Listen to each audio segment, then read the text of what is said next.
Part of your study found the original study found that the decline in local news sites covering local issues meant that people basically just started reading more national news. You also found that it resulted in much less split ticket voting, where people were voting across party lines during election.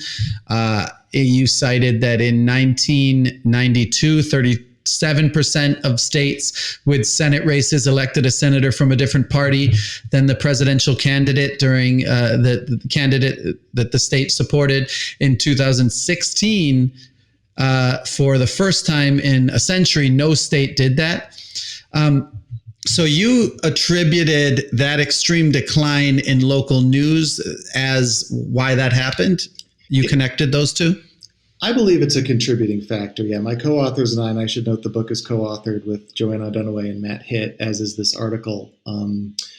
We wanted to look at what replaced local news in people's heads, right? I mean, local news, people have plenty of valid complaints about local news, but these things don't happen in a vacuum. You lose local news, something else is coming in. And in the case of opinion, in the case of reported news, it's more likely to be national. And that is not good for polarization and for, in this case, split ticket voting, which is a really American thing for a variety of reasons. This is a big subject in political science, but you mentioned Europe earlier. This doesn't happen in Europe. People vote, there's strong parties, people vote for the same party. To the extent that there's up and down ballot elections there, the parties control it all. Here, it was very common throughout most of American history to vote for a Democrat for president and a Republican for state auditor and whatever combination. We only have two, though, too. Most places in Europe have a lot more parties, right? Exactly. Yeah. And so the parties have to sort of hang together more, and it's different here. But that didn't happen there, and it does happen here. And when you don't have information on who the lower level candidates are, you only have the letter next to their name left as the information that you need. And if you're consuming more national news because your local news went away, you're more likely to be thinking about party anyway when you make that decision at the ballot box. And so, throw up your hands and say, I don't know who these people are, but I know that I'm a Democrat, and so D all the way down the ballot is more likely to be what you do. And that just means they're less responsive to what the local community needs and more responsive to what the national party is talking about. And so you get what's this very clear trend toward nationalization of American politics, down to the state level, state legislators, county executives, county boards, everything down to dog catcher. It seems like, what's your opinion on former President Trump, right?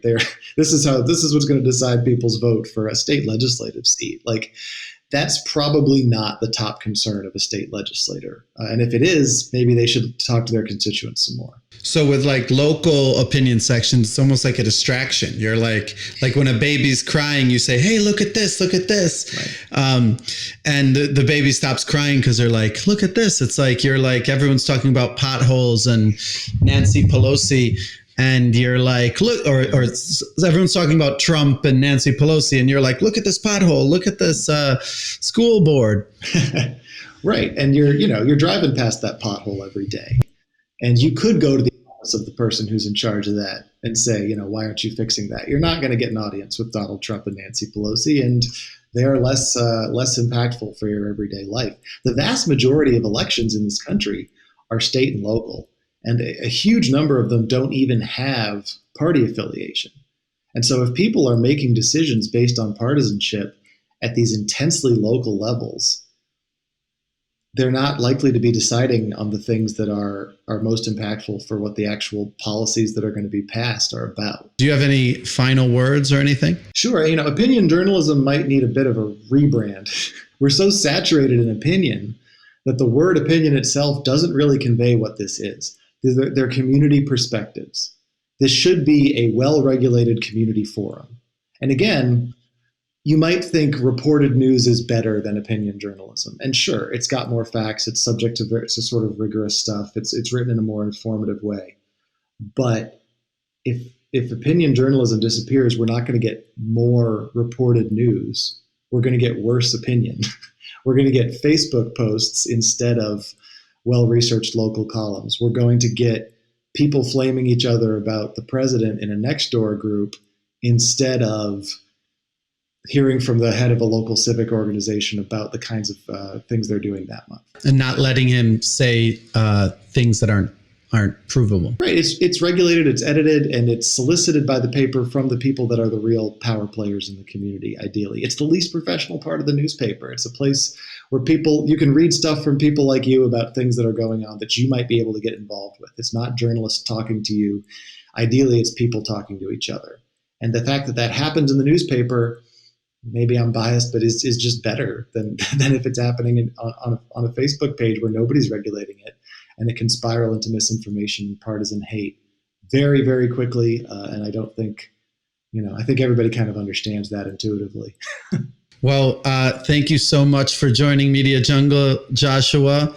If you can find Joshua on Twitter, Joshua Darr, and you can look at the articles that he's written and his book, Home Style Opinion. Thanks so much for joining.